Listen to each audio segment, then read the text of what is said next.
So, ito po, testingin natin yung kinabit natin ng ilaw. Ayan, tingnan nyo. Sinara nyo, may ilaw. Pag-buksan ko. Ayan. So, nakakabit siya sa mga hinges.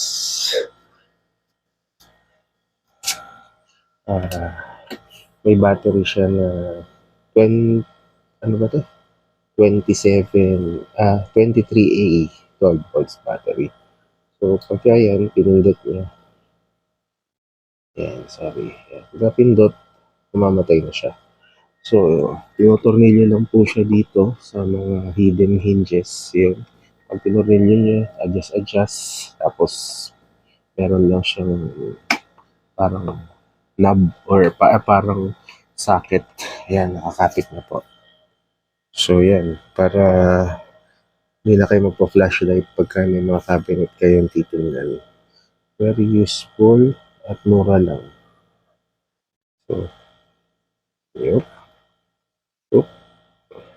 So, itry nyo. Thank you very much.